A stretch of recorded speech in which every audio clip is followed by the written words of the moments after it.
I think you would need just like a certain type of homunculus. Like it doesn't do much on its own, but you can just kind of attach anything to it and it'll like graft. Oh my god, wait, hold on. That's the sorcerer subclass. Yeah. Not a mechanical homunculus, but like a golem crafting sorcerer. This is messed up. This is the most fucked up thing I've ever come up with. Hello! Hey! Welcome back to Summon Greater Podcast. Still here. We're going to be talking about homebrew, like we usually do. Yep. And if you want us to talk about yours, what you need to do is contact us at our Twitter, at summongreater, or email us at summongreaterpod@gmail.com. Can you do that for me? Yep. Thanks. Good. So what's your favorite character you've ever played? My favorite character... Okay, this is a different question than what you were preparing to ask me, because there are two different answers. It is! This is an opener. Make it short, make it quick, make it sweet. My favorite character... Sheesh, man. The one that stands out to me is a character called Torville, who is a Vedalken cleric of the Twilight Realm. You don't hear too many people playing Vedalken. No. That is a busted combo. Vedalken cleric? Yeah. Or Twilight cleric? Specifically Twilight cleric, yeah. Twilight cleric is like one of the most powerful classes in D&D. It's very silly. I like it a lot. It's the class I have pulled up here actually as my favorite class when you asked me earlier, or subclass even. And something we were talking about last episode that made me think about this character specifically is the role that support plays. Yeah. Because I hit a sweet spot when I was playing this character, where I was really enjoying the role of support, and also because Twilight Cleric is stupid, had the ability to dish out ass loads of damage. Yeah. Some memorable moments with this character, dude. The meme in our group with this character was that Torville's just built different, because he truly is. Like there were a few moments I had where, like, for one reason or another, I went to just like go check out a room in a dungeon that we had passed, and like surely nothing's in there. Sometimes things were in there. And on one of these occasions in particular, I did some crazy like channel divinity spell combination and just like wiped out everything in this room in one bloody tear. Oh my god. And then like grabbed the loot and came back outside the room to where the rest of my party was waiting. Holy shit. And everyone's like, Torville, what the hell happened there? And he just goes, it's not a problem. Not a problem. Got our loot. Amazing. But by far the more interesting interactions I was able to have with that character were the ones where I was enabling his best friend, which is something he would never say about this other character. But like, he's a little bit of a tsundere, you know? So his best friend was a monk, Way of the Kensei.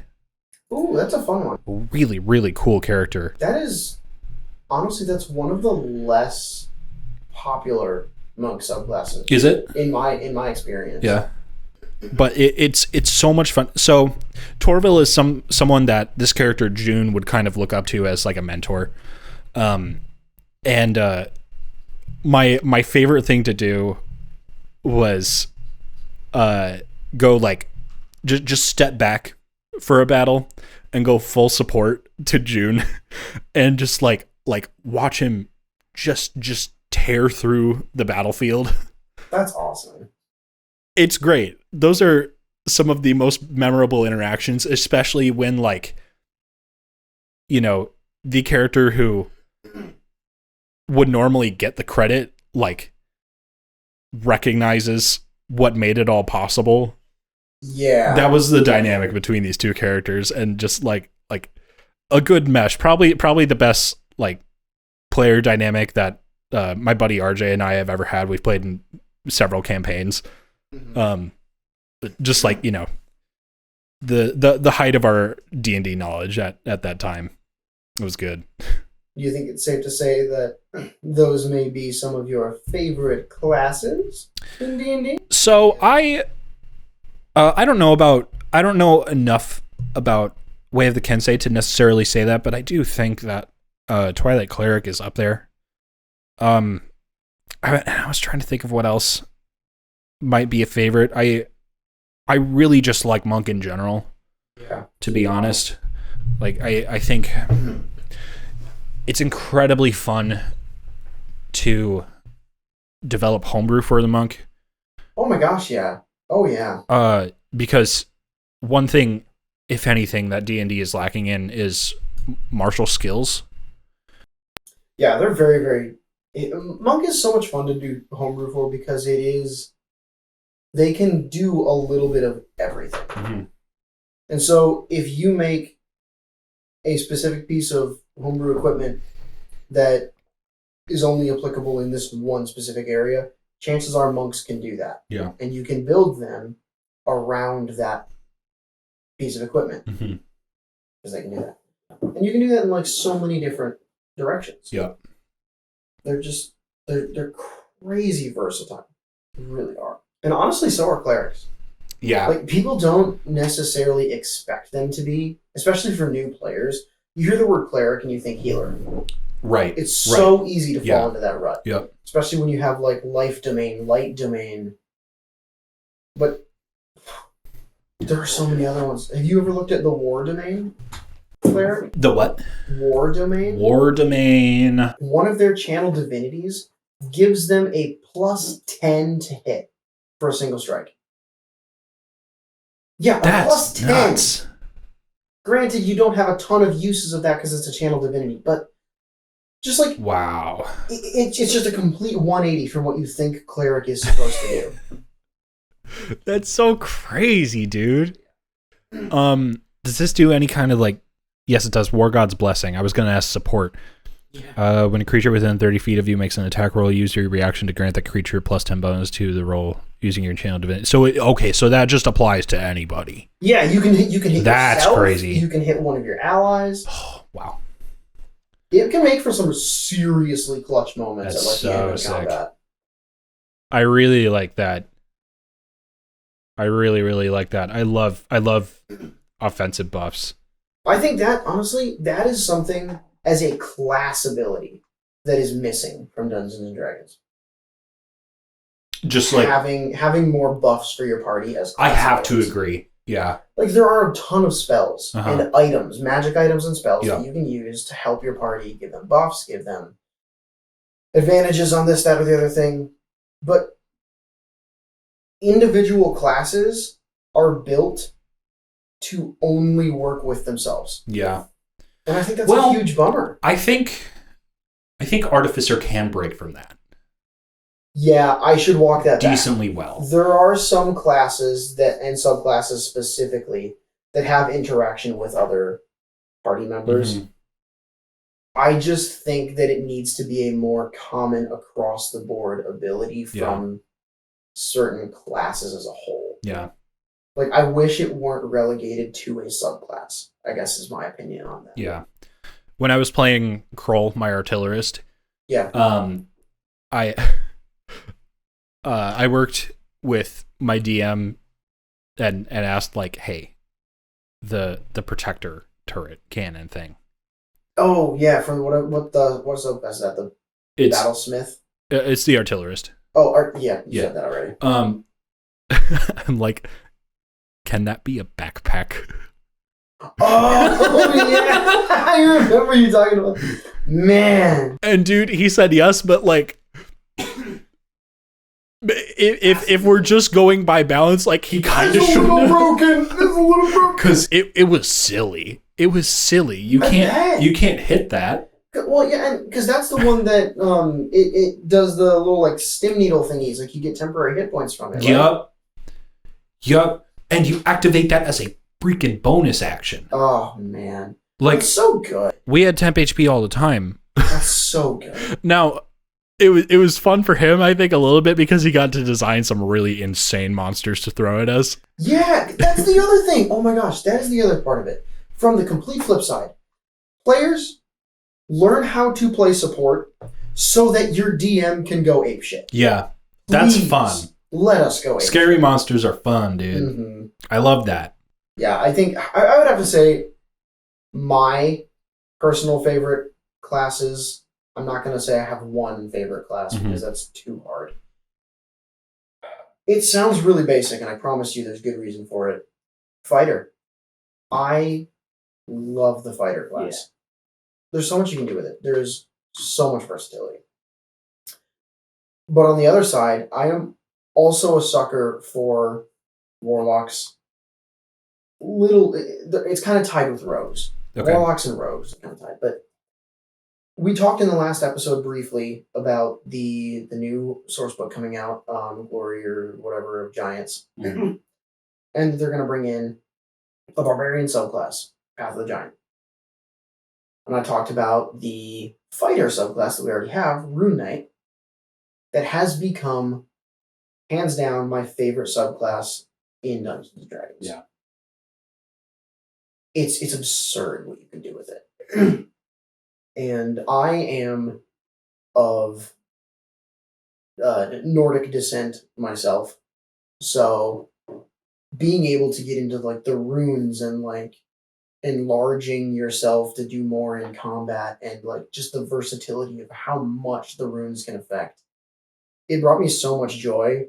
And I read it and I was like, Viking, I'm gonna play a Viking! Yeah. And I freaked out. Hell yeah. It's so good. But yeah, so I think that fighter is one of my favorite classes, not only because of Rune Knight, but also because there are so many subclasses for it that have incredible versatility. I think this may or may not be true. In my opinion, fighter has some of the widest variance in its subclasses. Fighter, my personal opinion on it, fighter has a small piece of every other class. Yeah.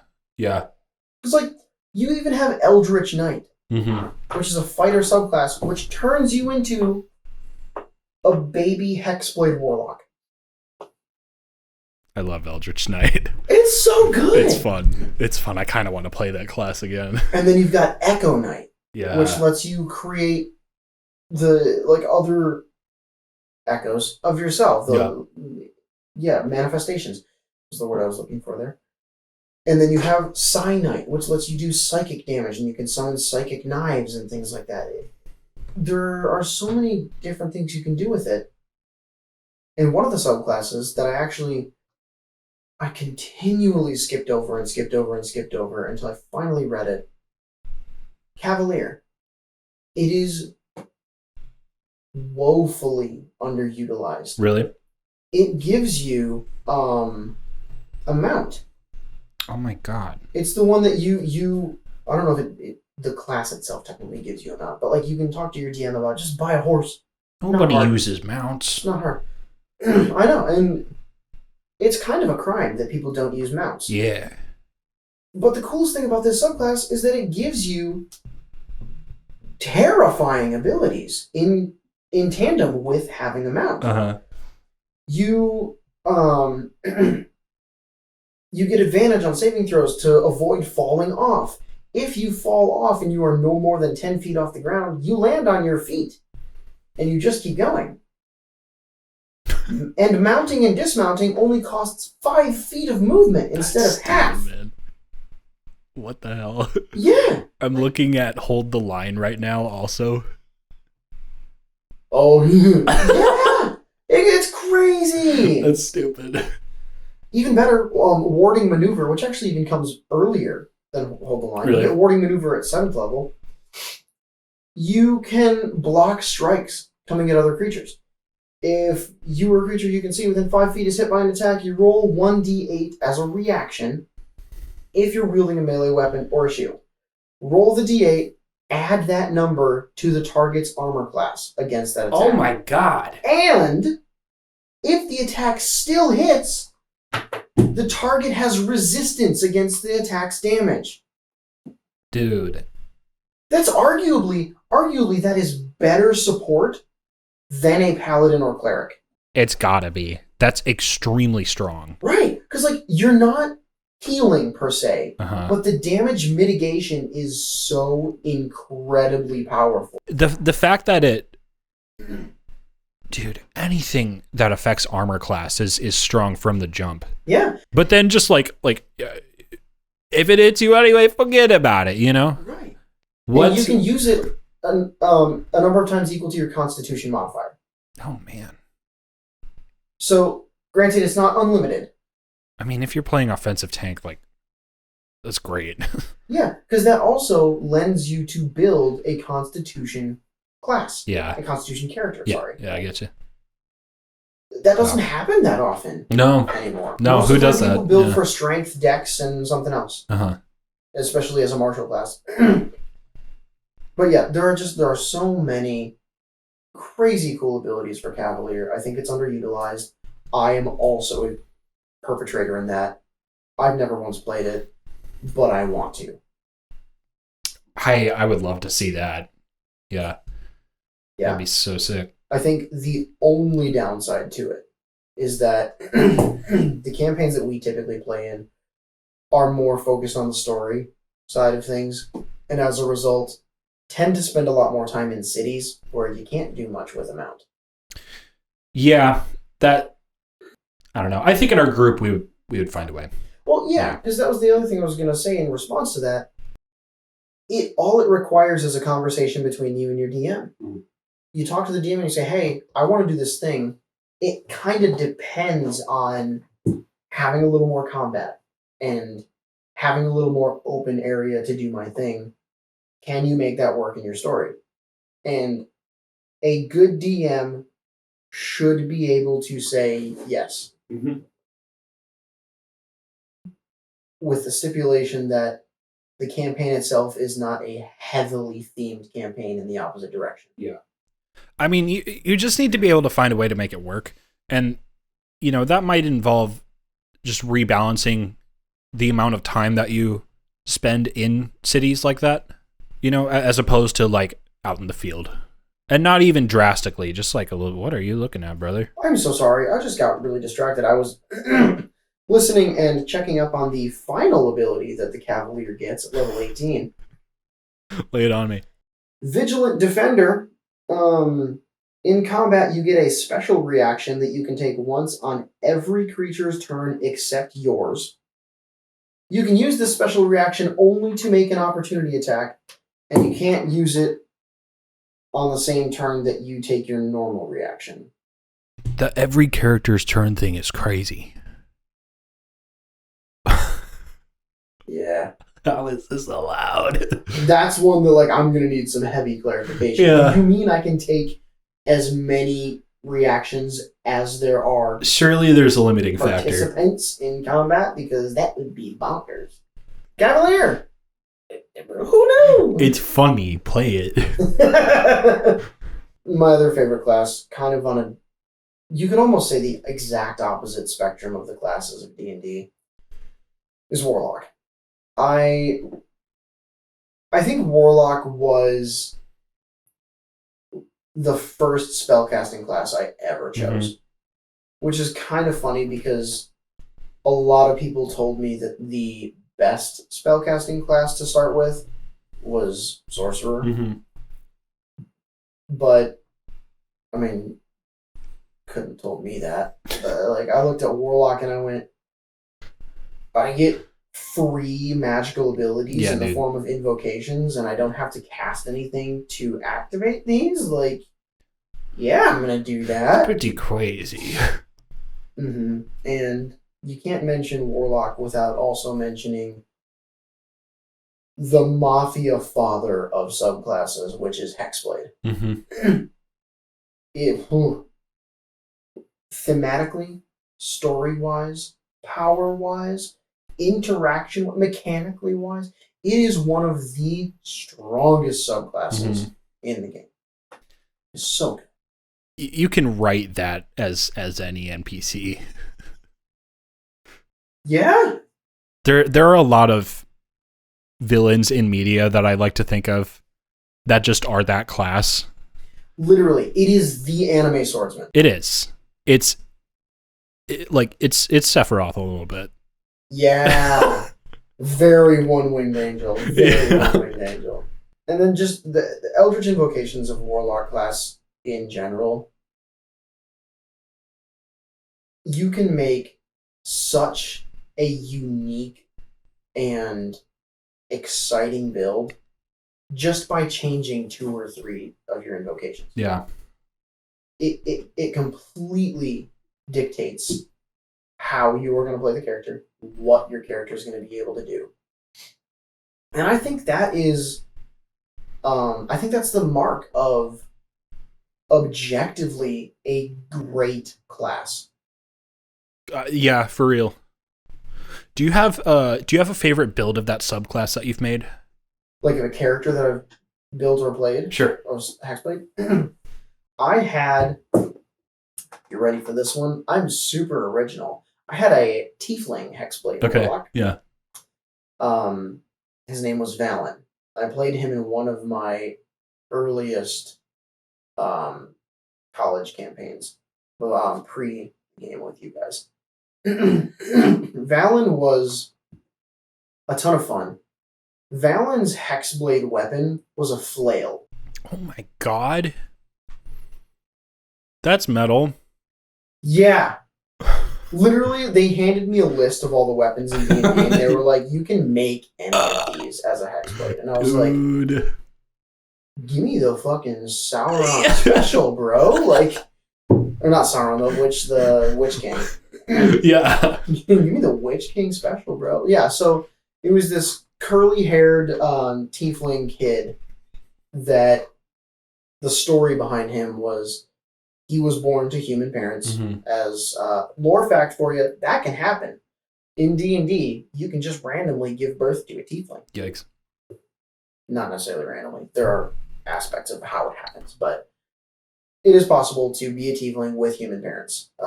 QED, actually, the Dungeons & Dragons movie.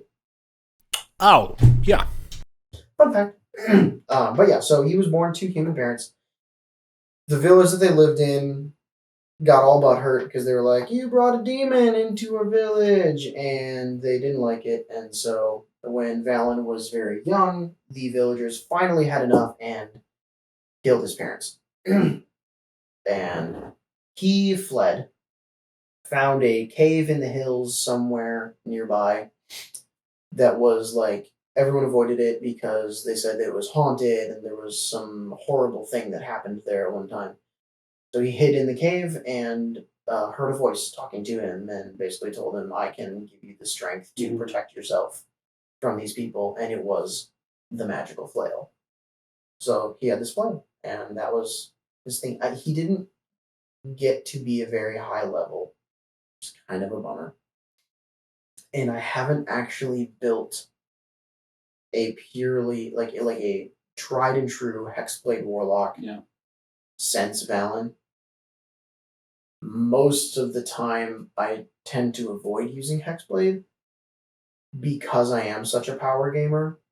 Because with 2 or 3 levels of fighter and the rest in Hexblade Warlock, you can do some pretty nutty things. Yeah.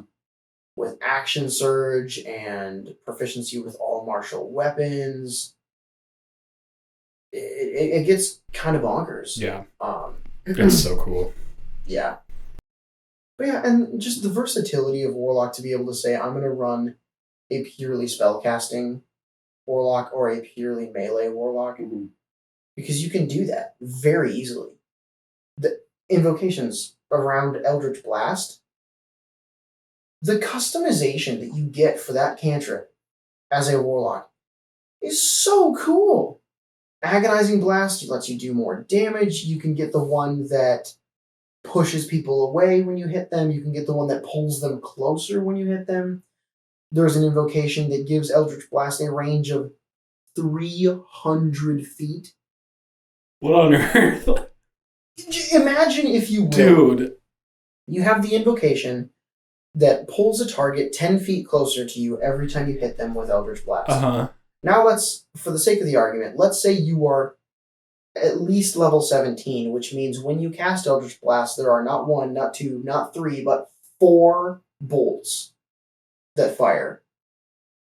And you have a range of 300 feet. Dude. And then there's, what's the other one? Maybe it's just the one. But yeah, Grasp of Hadar. On each of your turns, when you hit a creature with your Eldritch Blast, you can move that creature in a straight line 10 feet closer to you. If you hit them with all 4, that is 40 feet that they are pulled towards you. Wow. Most normal creatures and things are going to have a movement speed, or people, I will say, people will have a movement speed of 30. They can get up to 300 feet away from you, and if you have a high enough attack modifier, every turn you are walking towards them and they are being pulled towards you. Like, how terrifying would that be? That's so freaky. Oh my god. Granted, you'd probably kill them before they get to you because you're also dealing damage. It would be so funny to, like, prepare a sequence where, like, that's your main villain, you know? Oh, yeah. And that's, for a while, that's just all they do. They're just toying with you. Yeah, because the other thing about Warlocks, too, that I forgot to mention, because we talked about Hexblade, I forgot to talk about the pacts. Mm-hmm. Because there's the Warlock Patron and a pact. You essentially get 2 subclasses for the price of 1. That's a lot going on. Because Hexblade, obviously you're going to choose Pact of the Blade. It's the only thing that... I'm sorry, I shouldn't say that. I'm a power gamer. It's the only thing that makes sense for optimizing Hexblade. I will concede that point. But there's also Pact of the Tome, Pact of the Chain. What does Chain do? Chain gives you a familiar. Okay. Okay. Yeah. Chain gives you a pseudo-dragon or an imp or something of the like as your familiar. And then you can, like, see and hear through your familiar's eyes. You can cast spells through your familiar. You can communicate them on the same plane of existence no matter how far away you are. There are invocations that buff your familiar and things like that. Oh, Pact of the Talisman is the other one. Okay. There's Tome, Pact of the Tome, Pact of the Blade, Pact of the Chain, Pact of the Talisman. But yeah, so Pact of the Chain gives you familiar. You can do stuff with the familiar. Pact of the Blade, you can summon and dissipate your sword whenever. Pact of the Tome gives you a spell book that you can write people's names in. And then you can cast Descending Spell to them by writing on their page in your book. Mm-hmm. Or you can essentially rip out their page in your book. Sorry, I'm just thinking of Death Note. See, I was thinking of Harry Potter. Okay. And the journal. Oh, yeah. But yeah, it's like anti-Death Note, though, because it's like you can actually, like, mitigate damage and, like, save them at 1 HP by, like, tearing out their page in the book. Man. The Warlock class has the most utility. It's got a whole lot going on. Mm-hmm. Put it in the comments. Let's talk about it. But yeah, so those if you disagree with me, good engagement. Tell me I'm stupid. Tell me. Maybe we'll unpack that later. That's a different podcast. But yeah, so those are my favorite classes. Do you have a favorite race Yes. to play as? Wow. Oh. The floor is yours. It's the Goliath. I love them. Yay. Big old boys. I like resistances. Oh, yeah. And I like Stone's Endurance. That is really fun. That's a really fun one. Yeah, stuff. I also I've never played a tiefling, but I've been kind of wanting to. Just because like the fire resistance is sick. Yeah. But I think I don't know. I think the cold resistance is just kind of metal. Mm-hmm. Do you want to hear how one of the guys in my first D&D campaign that I played in, do you want to hear how they described the tiefling? Yeah. It's just like as like a purely like, what do you think about the class? This is insensitive people, by the way, but because we were talking about my first time ever creating a character, and I was like, oh, what's the tiefling? And this guy just leans over the table and goes, oh, you mean baby's first bisexual?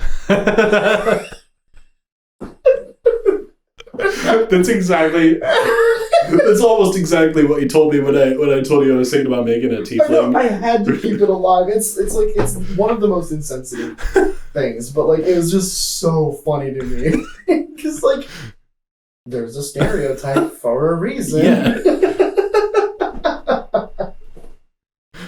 So you have chosen the whore. It's either that or you on tea. Yeah. But yeah, Goliaths, man. They're so much fun. Yeah. They're so much fun. I find in a lot of media, I find Goliath lore or giant lore incredibly interesting. And Goliaths in D&D being the descendants of giants, like, you know, you got me. Yeah, I mean, again, it's why we're so excited for the new book to come out. Yeah, for real, dude. There's just something so satisfying about being able to say once this new book drops, I am a Goliath Path of the Giant barbarian. The most unfortunate thing about them, but also like understandable lore wise, is the fact that they're kind of reclusive, because you know they live way up in the mountains. In the main country in my campaign, I've written them to have been that way, but then have been forced out of hiding, kind of. Oh, that's a fun way. Because they're like one of the main three races. Yeah. Because of just how populous they became in their isolation. Yeah, they are. So like, you know, y'all are gonna be interacting with them a lot and you know, reconciling some trauma that comes from that culture of isolation, but also the exploitation of their cultures thereafter. That's really cool. Yeah. That's something that like this is one of my weaknesses. I don't usually go into the lore of the race that I want to play in D&D. Yeah. I think it's probably because I am such a power gamer. I'm usually looking at the racial abilities and the features that they have. I mean, kind of what I've done is like I've made the lore a little different, obviously, because you know it's my own world, just very very loosely based on the cultures and peoples of D&D while using the D&D system still. Yeah, absolutely. I mean, you have to. I mean, so it's like, I shouldn't say you have to. Well, I mean, you have to adapt some things to make that kind of thing work, which is the fun part. Yeah, absolutely. Yeah, and I think that's why it's a little funny that one of my favorite races to play as in D&D is actually the Aasimar. Mm-hmm. Aasimar. I say Aasimar. I've never heard anyone not say Aasimar. Really? Mm-hmm. I heard some people say Aasimar. That's weird. I agree.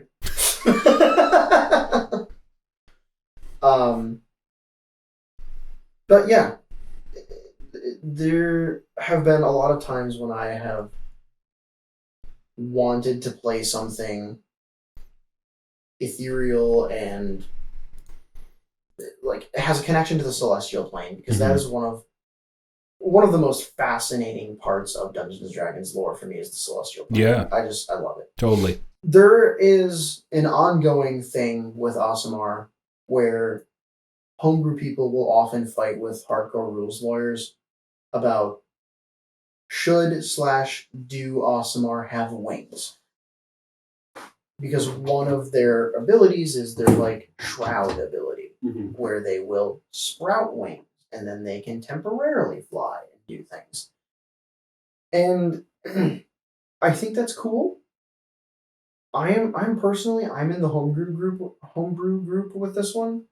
I think they should have wings. Yeah, why not? I think it makes them more interesting, a little more fun to play. You would be surprised how little having wings is a problem for a healthy playgroup. Right. And I'm sorry. Sometimes I want to play a character that has wings who doesn't also have a beak and talons.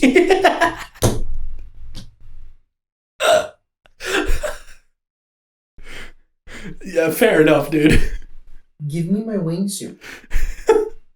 But yeah, so I feel that. Aasimar for sure, one of my favorites. One that I didn't realize was my favorite, but I have caught myself now over so many occasions when I have the chance to play a character, I build an elf. You build an elf? I build an elf. For what? Elf things. No. Delivering presents. Usually because I would like to pretend that I am skinny and tall and intimidating. Oh my god, man. It's a fantasy game, guys.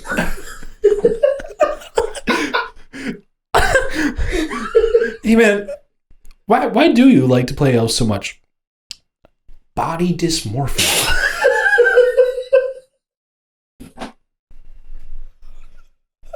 Shh, don't tell the internet. Holy shit, dude. Oh man. Yeah, that's something that I have not yet explored about myself, so we're just gonna table that one. Elves are great. No, I love elves. I really do. They are one of my favorite fantasy races in existence. Mm-hmm. Just across any series. And I like the abilities that they have in D&D. I like that they have the trance ability where they don't actually sleep, they just meditate. Yeah. I think it's really cool. It's super sick. I think that people trying to build characters that never have to sleep, I think it's fun and quirky once in a while. But I also think that people can do it just to be a little toxic sometimes. And I think elf is a perfect middle ground between that. Like, yeah. Oh, I don't have to sleep. I don't require rest. Yeah. It's like, okay. As long as you're not being a douchebag about it, that can be fun. But for elves, it's just helpful. Like you can say, we all do have to rest. I only require 4 hours. I can take the first and last shift of watch. You guys want to just rest if someone needs to just whatever, and then we can get on the road a little bit earlier or something like that. I don't know. And the resistance to magical sleep and resistance to being charmed. Mm-hmm. I just think it's all really fun abilities. Yeah. Something, I don't know why, something about the elf has just felt kind of pretentious. A lot of the abilities that it has just seem like so convenient. Like, oh, its mind is just so perfect. Like I cannot be swayed by any entity or man. Stop calling me out. But so I wasn't. But no. I think my disdain would be lesser if these kind of mental defenses had some sort of interesting offensive counterpart to go with them. And I don't just mean like combat. I mean like active. Like telepathy. That's what I was just thinking. Because Kalishtar have telepathy. Uh-huh. And Kalishtar is a really, really cool race. I've always kind of looked at it and gone, wannabe elf. Yeah. That's just my opinion. I'm actually not familiar with the Kalishtar. Their whole spiel is that they have some weird connection to, I believe it's like an entity Okay. that has basically invaded their dreams to the point where they do not dream anymore, and they cannot be magically put to sleep by anything. And they get limited telepathy. I see. I would almost... Advantage on all wisdom saving throws. Yeah, that's kind of bonkers. That's crazy, actually. I would almost say the elf class, or the elf race, could benefit from having the two kind of squished together. In some manner, I think, yeah. I think elves are very homogenous in their presentation throughout like different types of media. I think the same kind of elf, the Lord of the Rings elf, the D&D elf, has been used so much. I'm sick of seeing him. Legolas? Honestly. Yeah. Yeah. Yeah. It's a little much. That's why the character I'm currently playing in Bailey's campaign is an elf. Mm-hmm. Is a high elf. I am playing one of the weirdest multi-classes I've ever played. I'm playing a monk sorcerer. What? That's crazy. As an elf? Yeah, as an elf. What? So his whole spiel is that he grew up in the uppity-up, snooty elf culture. Yeah. Where they all... The Britland. Yeah, Britland. they all jeweled each other with rapiers before breakfast. Oh, fantastic. And man. he looked at all of them and went, I'm going to use my hands. And they went, what? He said, no. I'm going to use my hands. I'm going to bitch slap you. Yeah.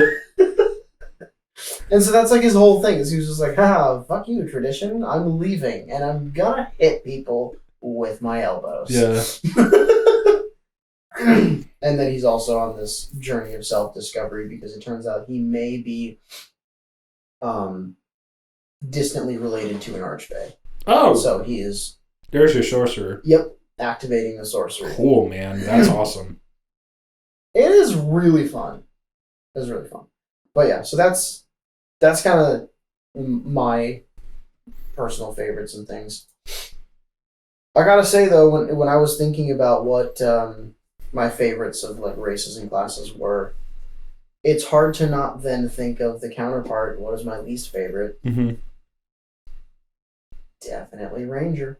Yeah. It hurts to say because it is so easy. But Ranger is my least favorite. It's lame, man. It is. I love the concept of a Ranger, but I think Wizards of the Coast got it wrong. There are a lot of things that should be part of Ranger that were put in other places. Not that they shouldn't have been, because a lot of the stuff that Druids do that I think Rangers should also be able to do belongs with Druids. Yeah, I see what you're saying. Yeah. But like there should be some shared space there, I think.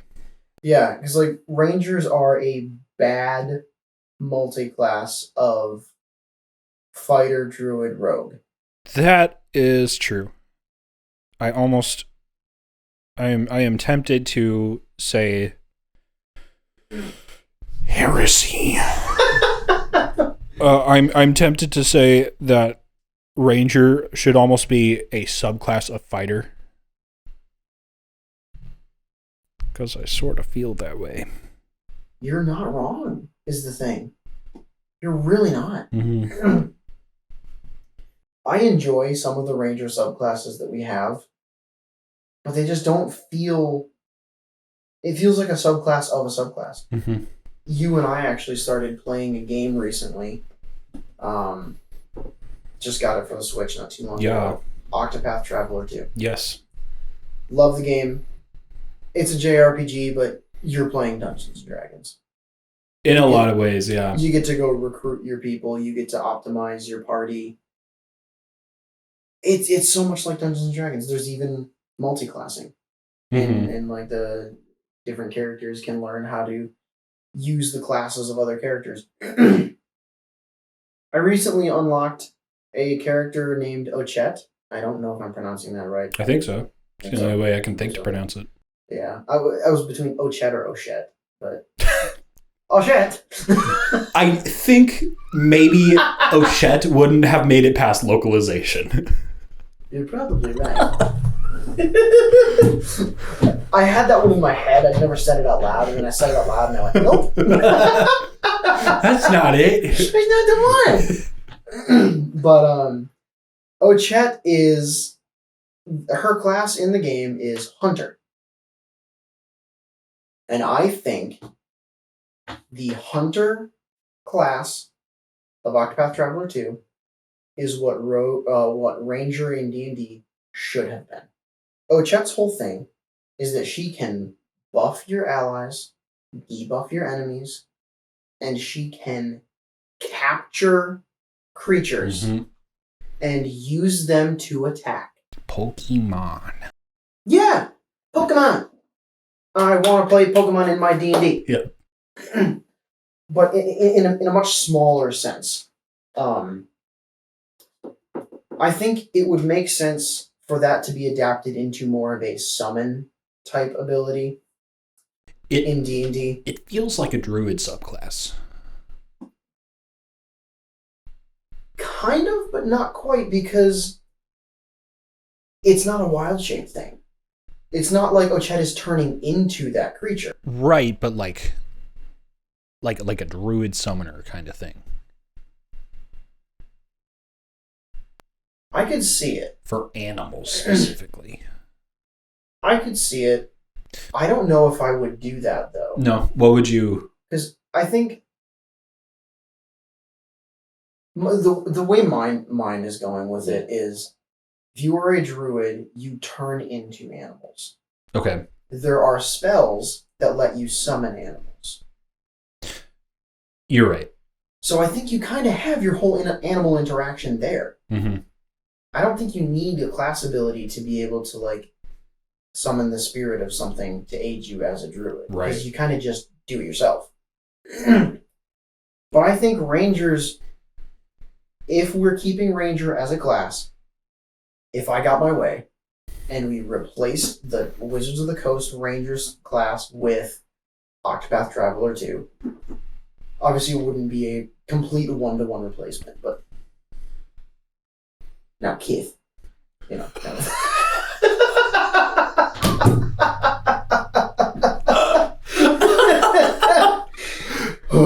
Whoa.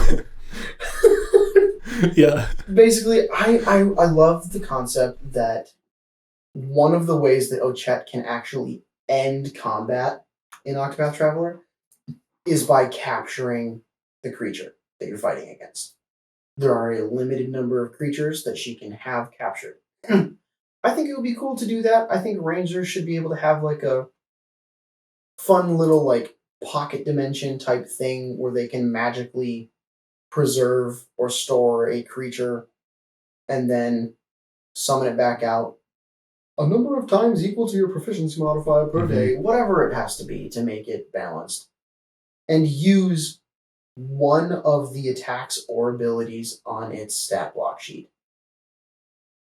And then it just disappears back into its place. Yeah, that is cool. Because I think that gives you so much versatility, and then you can strategize on what you capture to get the most wide range of abilities to be able to utilize in combat. But that's only a small part of what Ochette does. There are things she does. She has an ability called Beastly Howl that gives your party a buff and your enemies a debuff. Kind of like a Bard's Inspiration, but it would apply to everyone. And I think making it a once per day thing makes sense. Having it to where maybe it gives temporary HP to your allies. Maybe it gives your enemies one turn of make a saving throw against being frightened that only lasts for one turn. Mm-hmm. Something like that. I don't know. It's not going to be too hard to adapt that. But then there's also specific abilities that she gets, like Mercy Strike. You can, instead of killing a creature outright, you can reduce it to 1 hit point. Or for D&D, knock it unconscious. Yeah. Having that as a class ability, I think would be amazing. I know that you can specify that you would like to do non-lethal damage to your DM, but if you have an actual ability that says, I deal this amount of damage, if they would die, they're knocked unconscious instead. Yeah. I think it's cool. There's also an ability called Precise Shot, which lets you make 2 attacks against one opponent for the price of 1. I think that would be cool. I think it's super easy to adapt into D&D. Give it a much smaller modifier to hit than you normally would have. Fairly simple to do. Mm. And there's an ability called Take Aim that raises your allies' crit range and accuracy. Dude. Make Ranger a support class, bro! Yeah, why not? Please! Like, can you imagine if for like, let's say 5 turns. 5 turns. Allies that you can see, I'm spitballing here, allies that you can see within 30 feet of you when you activate Take Aim gain a crit range of 19 to 20 instead of just 20. And they get a +2 to hit for 5 turns. Instantly, Ranger becomes, oh my gosh, we have a Ranger on our team. Combat's going to be fantastic. Yeah, that's a top tier support class. Yeah. But not, I mean, is it like insanely busted? I don't think it is, especially because there are so many of these abilities, you make them a 1-a-day thing. Uh-huh. You can turn the important combat, you know there's a big combat coming, you save up the Ranger's buffs. All the day, if you have other combats, you don't use them, you save them up for the big one. Mm-hmm. And you make your party feel like heroes. Mm-hmm. That's the point of D&D. At least in the campaigns that we play. We're playing to feel like heroes. But then the debuff side of Ochet's kit. She has an ability that will nullify one enemy's augmenting or buffing effect. Imagine you have a BBEG who just activated a thing that gives them plus whatever to whatever. A Ranger has a thing to make them make a saving throw, and if they fail, that goes away. Mm-hmm. It's cool. Yeah. You can call shots. As a Ranger, you can say, that one's weak. Go get this guy. There's also an ability called Leg Hold Trap, which causes a single foe to act last in the turn order. Oh, damn. For 2 turns. Quash. Initiative manipulation. I like that a lot. How sick would that be? Yeah. Ranger gets in there, they've got a little bit of mobility going on, they put something, they like hit him with a bear trap. I don't know. Put something on their leg. All of a sudden, that person is moving dead last in initiative. Right. It may not change the entire course of the combat. I feel like it does have to do a little more because initiative in D&D doesn't quite work like speed does in a JRPG. Yeah. Because it is most important on the first turn. That's fair. But it can do that and a little more, I think. Like, I think you're right. Have their speed. Manipulating, yeah. You know? Just manipulating the initiative is not the most strong. Yeah. But there's so much utility to be had here. I think I think it would be hugely beneficial to have a lot of this replace the stuff that we have for Ranger right now. Mm-hmm. Because I'm sorry, back in like first, second, third edition D&D, having the favored terrain and favored enemy was probably actually helpful. In fifth edition, it's not. We have too many different settings. We have Spelljammer. We have Curse of Strahd. We have too many places to go. Yeah. Ranger just can't cover it anymore. And that makes them unhelpful in many situations. But yeah, there are a few other abilities that Ochette gets as part of the Hunter thing that will like raise your physical attack, raise your evasion, and raise your speed for a few turns. Heighten your own senses to give you an increased chance to act like twice in the first turn or something like that. Eagle Eye that raises the character's critical rate. Stuff like that. I think that the capturing aspect of creatures and instituting a buff and debuff aspect of Ranger makes so much more sense to me than what we have right now. Yeah. I would almost even say completely take out the spellcasting aspect of Rangers and replace it with the buff and debuff. That's interesting.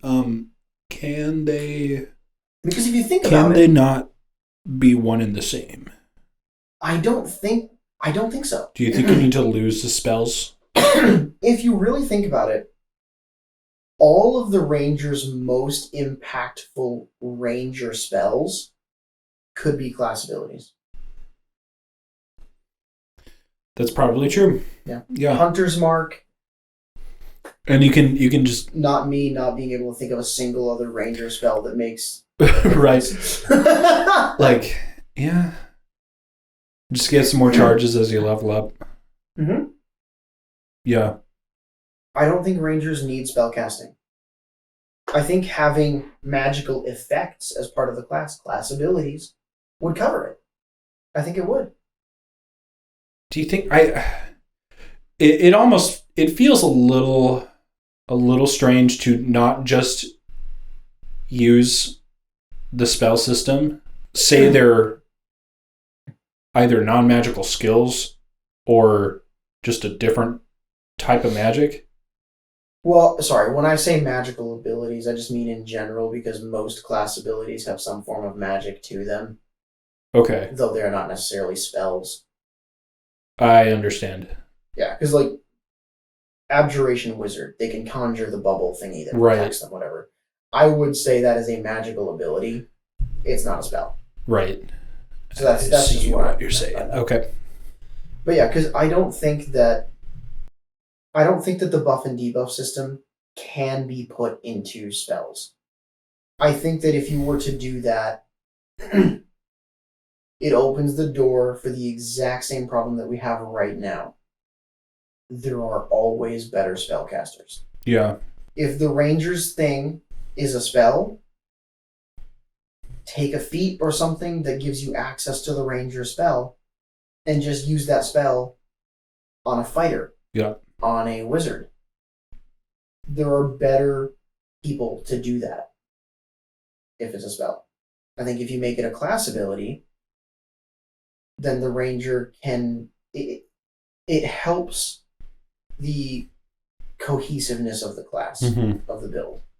If they were to do that with the Ranger, then I think the subclasses that we could get from that Ranger could be so much cooler.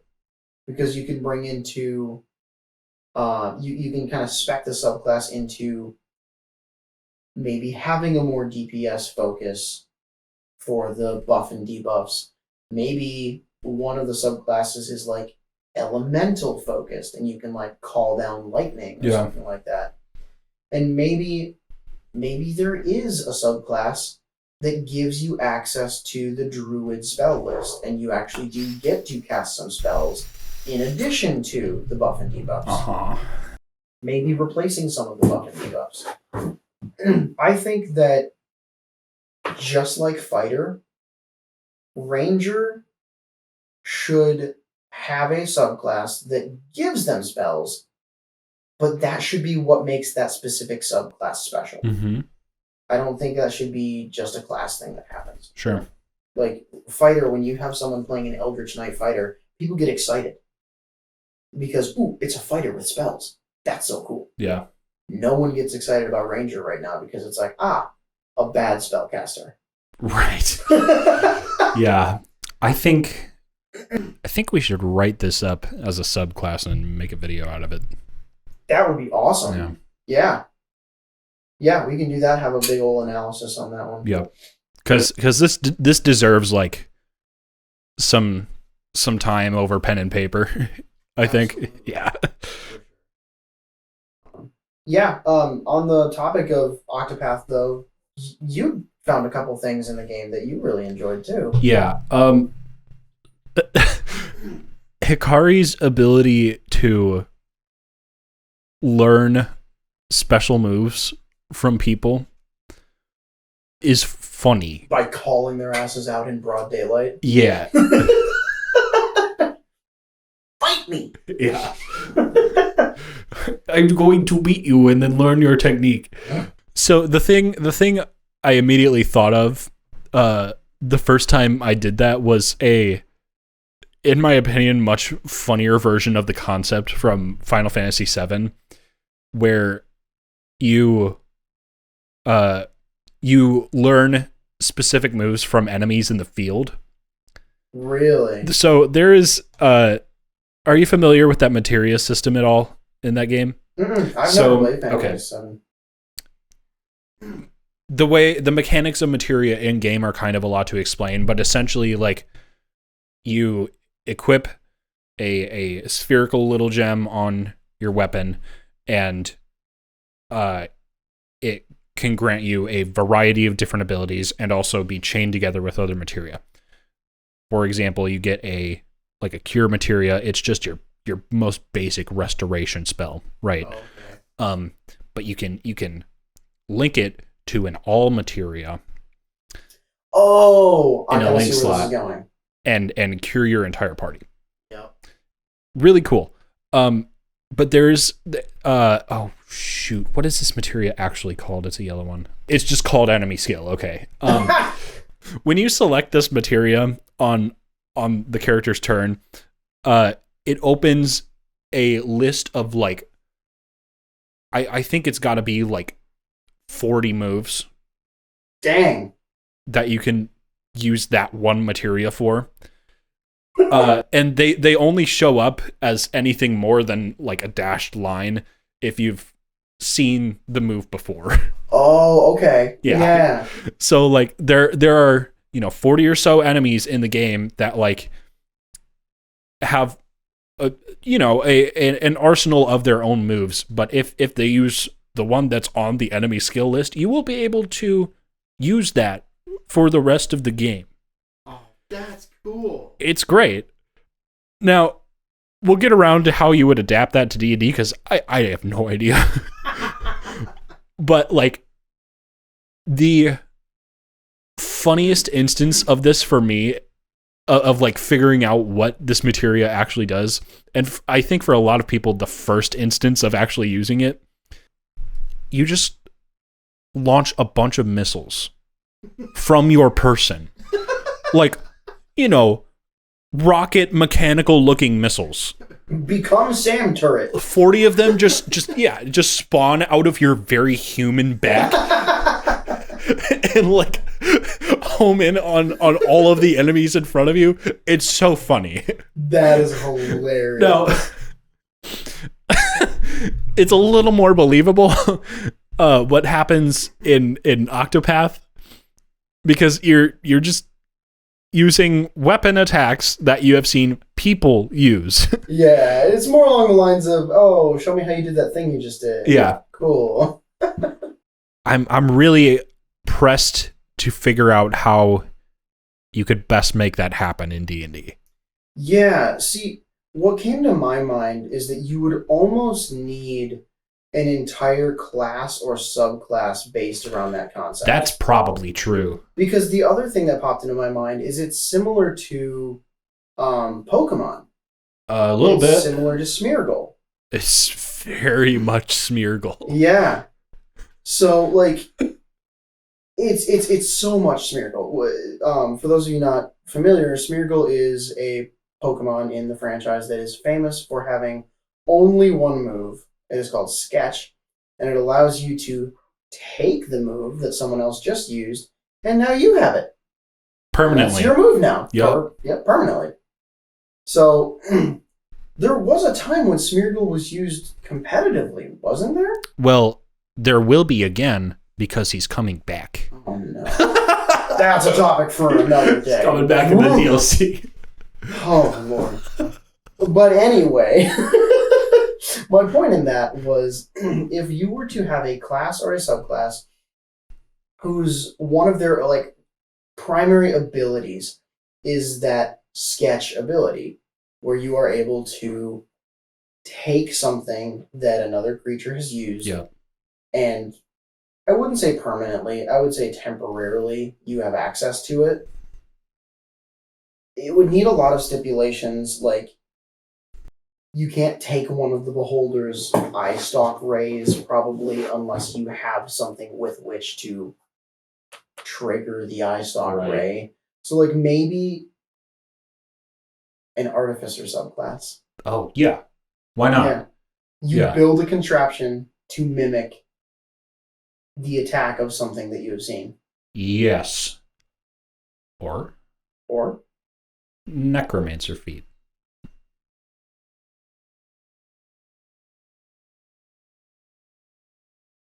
That's kind of crazy. What class do you think would be able to utilize that the best? I'm thinking a spellcaster probably. Right? I think sorcerer. That you'd almost have to do a full-on necromancer subclass for sorcerer. I sort of think so. Yeah, but it would have to be called something different because that ability is so centralizing, I think. What you would essentially need is you would need a sorcerer subclass that has a blood connection to, like, I almost said the material plane itself, but I don't think that's true.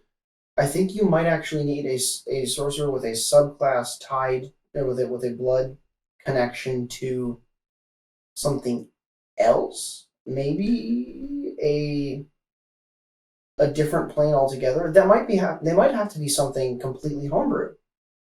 What the connection is to, because my idea is, or my thinking on this is, you would almost need a subclass that is centered around mimicry. Of sorts. So my thought here is you are in the most grotesque fashion you can imagine, saving a part of the monster for later.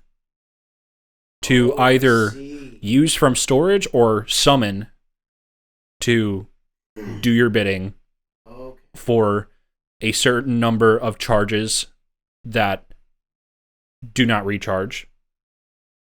You know the little bit of Chainsaw Man that we've watched? Yeah. We've watched about half the season that's currently out together. I've seen all of it. But they basically it kind of works like how they summon demons. Yes, okay. So like they have to make sort of a pact, but you forego that process by killing the monster in this case if we're going with monster. Yeah. In order to pull this off, and now you killed it. You get control over its body and can summon its reanimated corpse or parts of its reanimated corpse to do its crazy moves. Where I was coming at this from a different angle, so I thought you were talking about taking the ability of a monster into your own body. That could be the case too. Yeah, because like where I was thinking, like the eye stalk, and the reason why you'd need to be an artificer would be that because you would be building something to cast the eye beam. Right. So I think you would need just like a certain type of homunculus. Like it doesn't do much on its own, but you can just kind of attach anything to it and it'll like graft. Oh my god. Wait, hold on. That's the sorcerer subclass. Yeah. Not a mechanical homunculus, but like a golem crafting sorcerer. This is messed up. This is the most fucked up thing ever. Oh, Lord. Ugh. It works, though. I think it works. Yeah. We can make that. Yeah. Ooh. I don't know what we would name it or what the subclass exactly. Yeah. The Arcane Butcher. All right, that's kind of badass. But also, I was thinking around the current sorcerer naming convention, which is such and such bloodline. Sure. Because like we have Storm Soul, we have the Shadow Magic, we have our Celestial Blood, Demonic, whatever. Because the whole thing with sorcerer is you are a descendant of this power. Right. I'm thinking you may have to have something in the aberration bloodline. Like the aberration monster type. This is a hard one. Yeah. This is so much fun. We're really going to have to revisit this. I agree. I think we're going to need to come back to it. Oh, it's so messy and I like it. Yeah, we'll put this next to the ranger thing. We'll put it on pen and paper and we'll come back and we'll talk about it. Yeah. Because I think this has a lot of potential to be like it does. Some kind of Lovecraftian horror monster thing, and I'm so here for it. Uh-huh. If any of you guys have an atrociously terrifying idea that makes you sick to your stomach and keeps you up at night, let us know so we can suffer with you. Clearly we enjoy it. I really want to hear anyone's thoughts on either of the class ideas that we've come up with. Oh, this yeah. evening. Please. Tell us how absolutely fucked up we are. Feed our egos. Like. Yeah, boy. Subscribe to the channel if you want to see more of what's coming out, because we are going to continue to post this weekly. And find us on all our social medias. Yup, send your stuff to us on Twitter at summongreater or our email address summongreaterpod@gmail.com. We would love to hear and criticize and love you. Bye.